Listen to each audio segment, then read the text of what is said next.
Hello and welcome to a new video. And as you can see, it's something a little bit different in terms of the media that I usually showcase on my YouTube channel.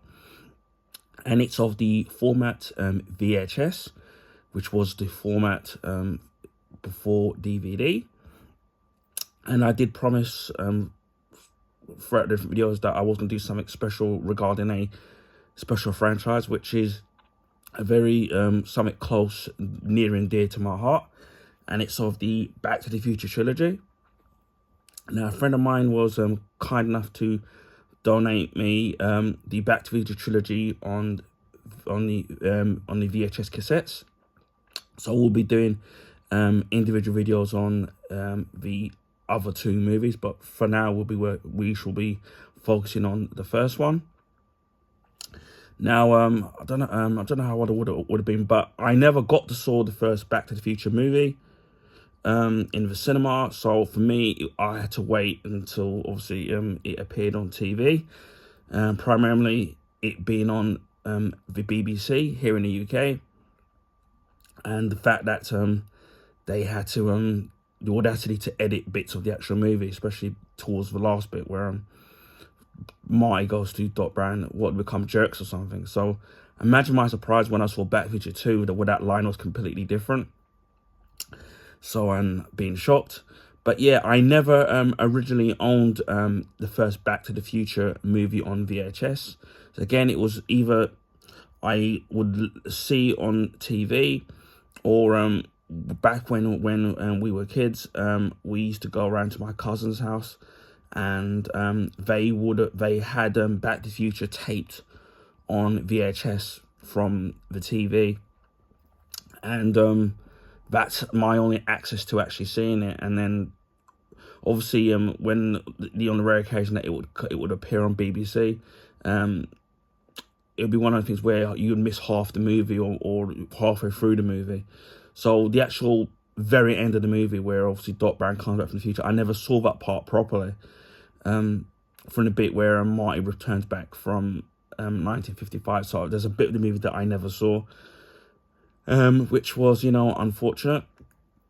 Again, you can see the original price of the actual video cassette was $4.99. So although that may seem cheap by today's standards, but when I've looked at the back, it does say here that the VHS tape was originally £16.49, and it was down the sale for $4.99. If I'm judging by the italics on this, the label, it looks like it's from HMV. So yeah, I never owned the first, as I support, the first Back to the Future film. I did, however, I did own Back to the Future Part 2 on VHS,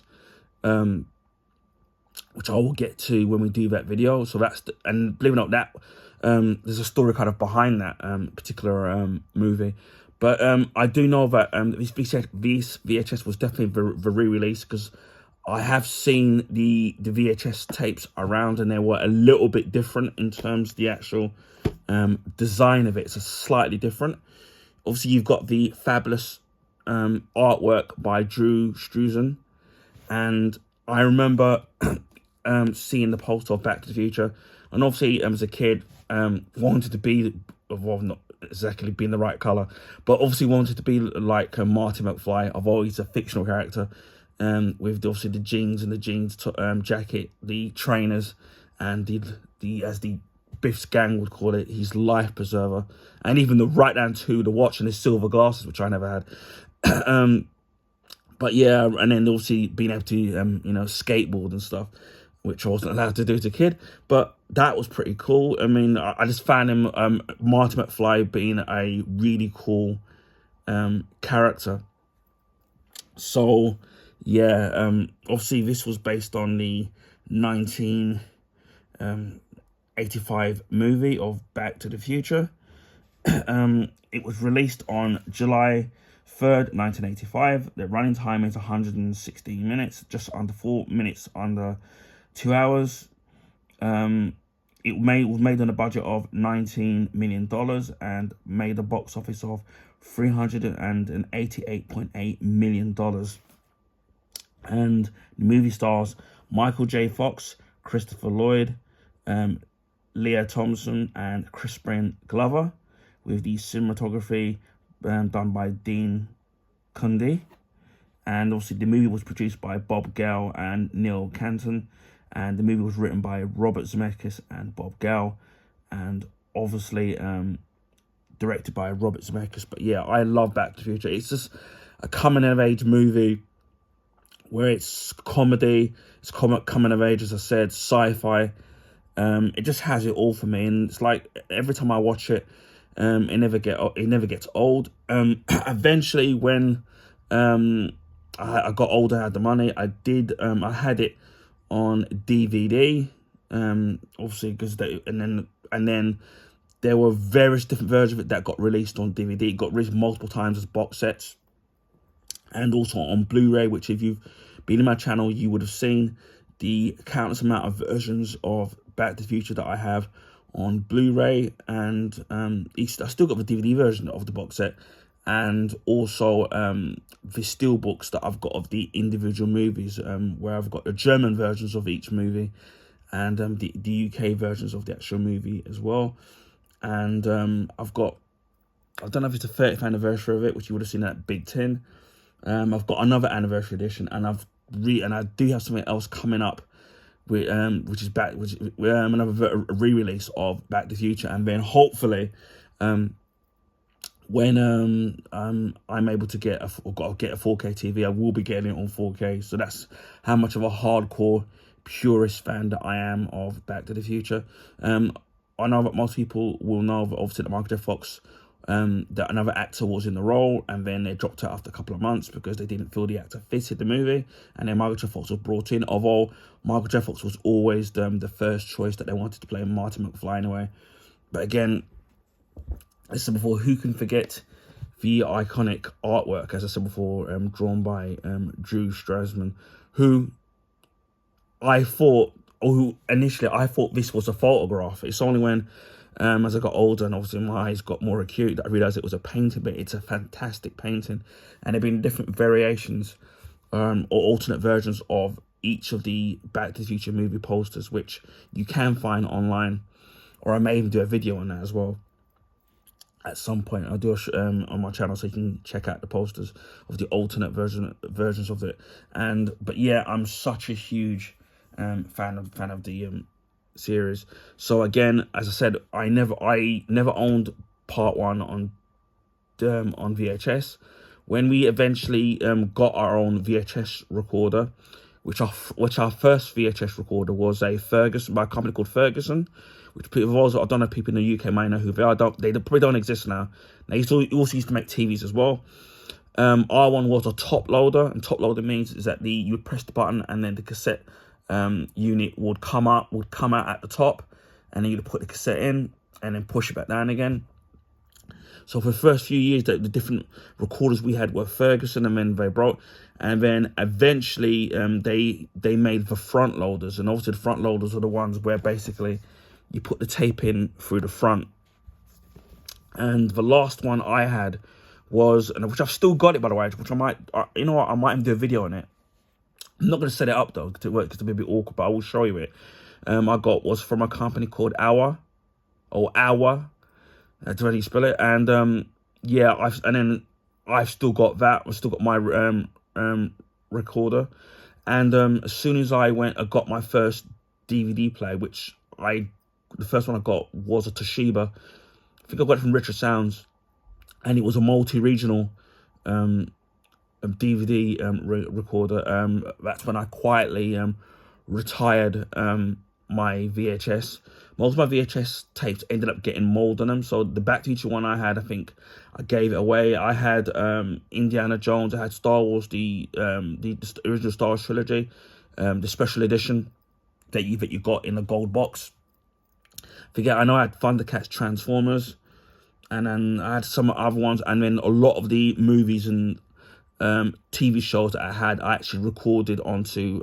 You could get blank videotape cassettes, which you could record whether you wanted to record a movie or you wanted to record a TV show. And we'll go into a little bit of depth of how you would record, because it's a bit weird, because because on the blank tapes there used to be a tab, which I don't think it will be on this. There used to be like a little tab, and basically if the tab was still there, it allowed you to record. If you broke off the tab, you couldn't record it. So what you had to do was either put a piece of paper into the square hole, or put a tape in it, which allowed you to record. You could get different length of tapes, so you could get 2-hour tapes, 3-hour tapes, 4-hour tapes. You could get different quality of VHS tapes that you could get of and various different companies also had them as well, that were available. But one of the notorious things that used to happen, it's the same thing with cassette tapes, the audio cassette tapes, is sometimes the tape on the actual VHS would actually get entangled around the rollers of the VHS recorder.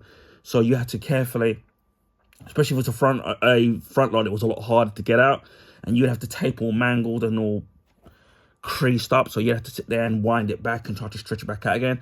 And sometimes you'd be lucky where it didn't affect the picture, and sometimes it would affect the picture quality of depending on the area of where the movie was on the tape, which would end up damaging the picture quality, which was a real shame. And on the newer, and then on the front loaders, sorry, on the top loader VHS recorders, you had a remote control, which was where it wasn't really remote, because these remote controls, basically you had a wire that you had to connect to the remote control, then connect to the recorder. So it wasn't really a proper remote. And then with the newer models of the VHS recorders, especially the front loaders, you would get a proper remote control, but it wasn't obviously Bluetooth. So you had to make sure that you had to point it in the right direction of the infrared port of the VHS recorder. So yeah, I kind of miss those days, but obviously the picture quality now is advanced, where we've gone from DVD, Blu-ray, and obviously now to 4K, and streaming services. With the newer VHS recorders, say example that you had a 3-hour tape, there was this mode called SP, which basically means that if the video recorder tape was 3 hours, it played for 3 hours. But there was this mode called LP, which stands for long play. So I'm assuming SP stands for short play. So what long play basically did was that if you had a 3-hour VHS blank tape and you were recording it, it would turn a 3-hour tape into a 6-hour tape. So that's what long play did. The trade-off is that what would happen is that the picture quality would dramatically worsen. So the picture quality would halve.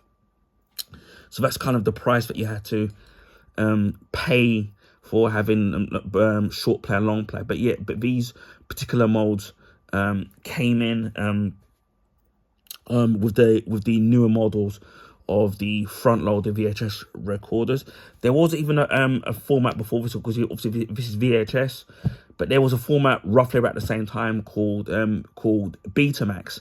And I think Betamax, the tapes looked very similar, but I don't think they ran as long in terms of how many hours that they could play for. And if I remember correctly, although you could do the research on this, Betamax actually had the better picture quality than the VHS format, but the VHS format ended up winning over the VHS Betamax. So if you want to know the history of that, then just look up VHS Betamax. I'm sure you'll be able to find the details of that. Again, this will take the price of this, which I don't know. Obviously, this has been on for years, and obviously it's Back to the Future, which Steven Spielberg presents. It says he was never in time for his classes. He wasn't in time for his dinner, but one day he wasn't in his time at all. So I remember that, and that obviously being a PG. Universal but did that. And then you've got images from the movie. Obviously you got Doc Brown there, where Marty's wants to tell him about this. This is the bit from 1955 where Martin wants to tell him about what's going to happen to him in the future. This is the bit in 1985 where obviously they put Einstein in the car and send him if it was either 30 seconds or a minute into the future, and obviously you got the car coming back. So it says one of the top grossing box office comedies of all time. Steven Spielberg presents a irresistible comic fantasy that accelerates beyond the time barrier with wit, imagination, and infection.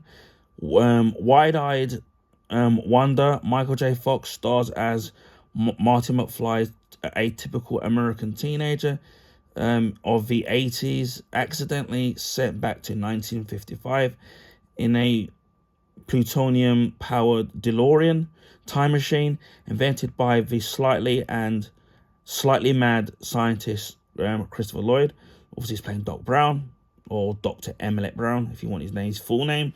During his often hysterical and always amazing trip back in time, Marty must make certain his teenage parents to be, Crispin Glover and Leah Thompson, meet and fall in love so he can get back to the future. Directed by Robert Zemeckis, this delightful comedy adventure will make everybody want to get back to the future over and over again. So yeah, I can't overstate how much I absolutely love the trilogy. Again, it's probably one of my favorite trilogy of all times. I pretty much know the scenes off by heart, the words off by heart, because I've seen it that many times. And yeah, I really hope to God that they never ever remake this trilogy, because it's just perfect as it is, or even make a fourth one, which we know and the tragic health issues with Michael J. Fox now. But yeah, just leave it as that. Now we'll open the VHS, and as you can see, this is obviously the VHS tape, and you can see how it looked. Remember what I was telling you earlier on about the tab? See, with this tab broken off, or this one never had a tab, because you can see it's not broken off. That means that you can't record.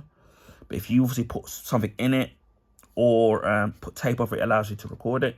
Again, you've got the Back to the Future, no artwork on it, and as you can see, you've got the film, so it's virtual, so it's at the end of the movie.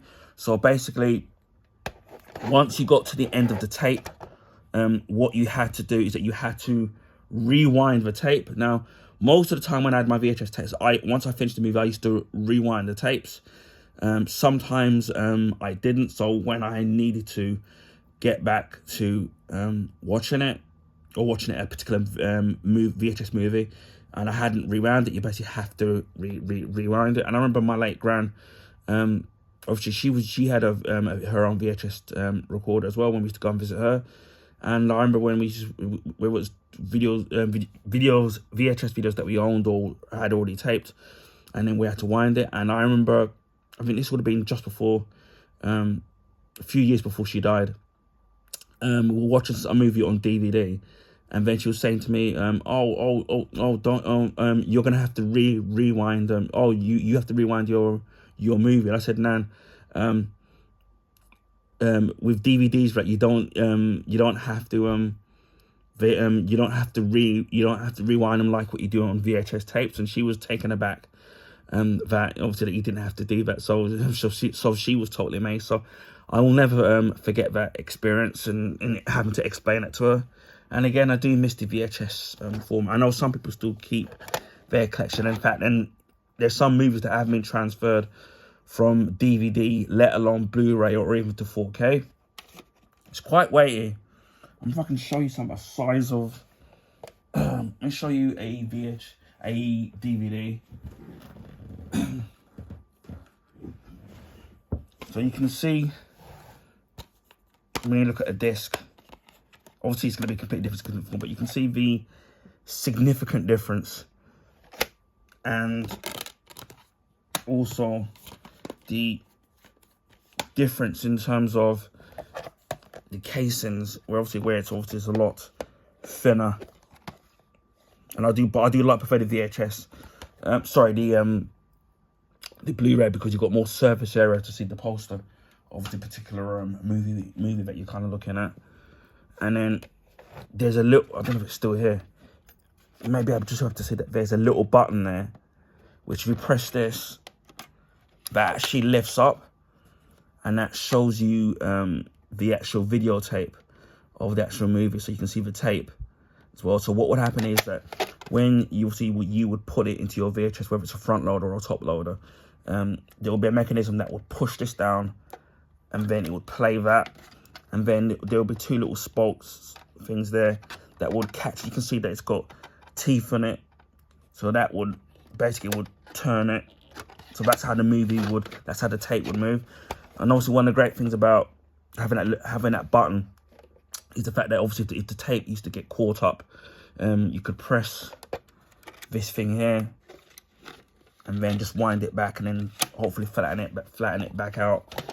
So that was the VHS format, which I do kind of miss. Obviously, I do miss obviously the weight of it. Obviously, it's not you haven't got the actual I'm trying to think. Obviously, the actual picture quality obviously is much better on, say, on DVD, Blu-ray, or 4K.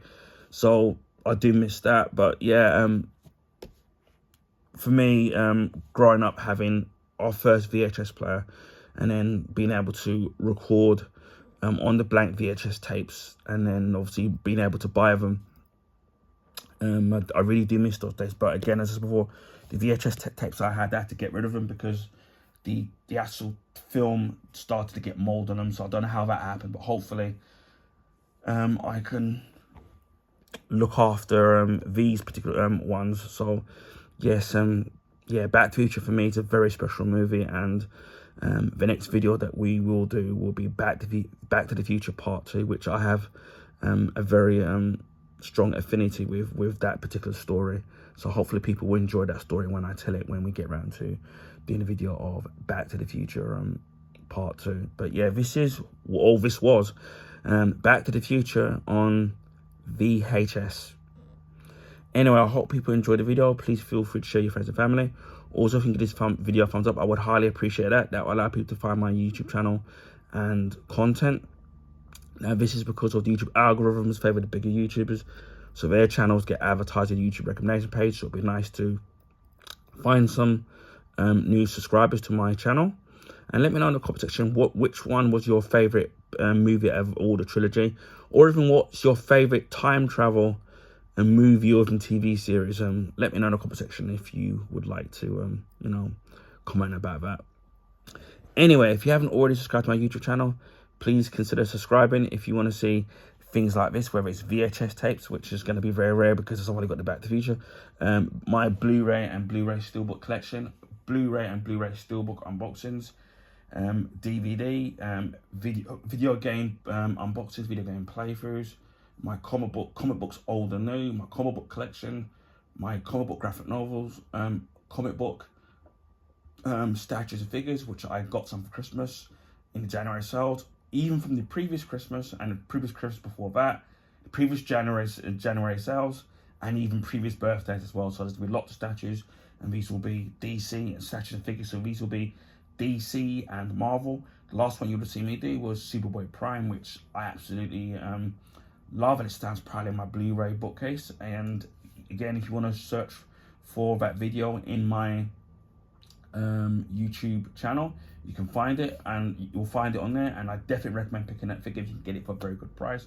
I do food and drink reviews, art books, whether or not they're video game, TV show, or video game related or movie related as well. I already did one with Black Panther Wakanda, and I've got some other big ones coming up. I've got I also do TV and movie reviews and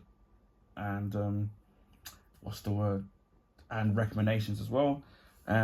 Accessories, whether it's for video games, video game consoles,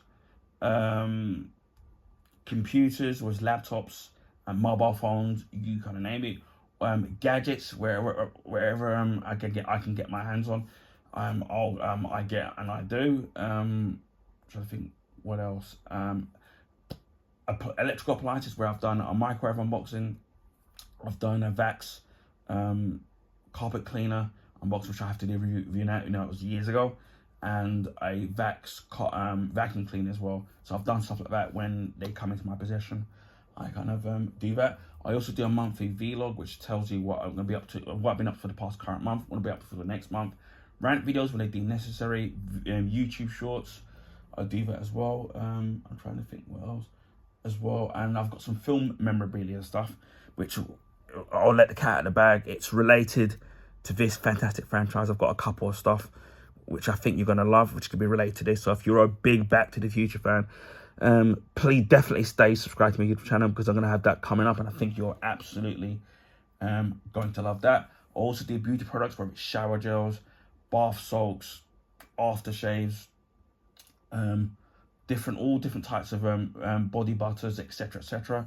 I also do clothing pickups as well when I find something that I like and it's a good price. I've already done like a Puma trainers. I've already done. I've got another training thing coming out, which I didn't sell. Another footwear stuff which I got for Christmas, and some other clothing stuff that I've got as well. So please stay subscribed to my YouTube channel, and if you want to see all this stuff, again, there's going to be lots of stuff coming up over the coming weeks, months, and throughout 2025 and beyond. Of Christmas 2023, we hit 500 subs. Early 2024, we hit 600 subs, and as of the last week of March, we've hit over 800 plus YouTube subscribers. So again, a big thank you to all the subscribers, old and new. Without you guys, my channel wouldn't be where it is today. So I'm really massive thank you, and to all of you who have subscribed to my YouTube channel. Hopefully you're all enjoying the content, and if there's any questions that you want asked about a particular product, then please feel free to ask me, and I'll get back to you as soon as I can in answering your question. Hopefully we will hit 900 subs and hopefully the big 1,000, maybe by the next few months, maybe by the end of the year, maybe by this time next year, who knows. But again, a big thank you to all of you who have subscribed to my YouTube channel. It really means a lot from the bottom of my heart. I also live stream on Twitch as well. I'm not streaming it as much because of the changes that they've done to it. To find my name, same name as my YouTube name, is @76. I will leave the link in the description box. I don't have set schedules on when I live stream. This is because of health issues and other things going on in my life. So it's really hard to have a set days and times in terms of streaming. So it's more of a day-by-day basis of when I can and can't stream. So please give me a follow on there. I also live stream on a rare occasion on YouTube. It will be mainly casual gaming, so it'll be beat 'em ups, shoot 'em ups, platform games, things like that. Even if you do miss the live stream, the videos will be kept up. Although it would be nice to have some live viewership while I'm streaming. So again, hit that notification bell in the off chance that I do live stream. And again, even if you do miss it or you can't make it, wherever you are in the world, the videos will be kept up indefinitely. Anyway, just leaves me to say we will be doing part 2, Back to the Future part 2, and then Back to the Future part 3. So keep an eye out for those videos. And so wherever you are in the world, please stay safe, and I will speak to you again in my next video. Bye for now.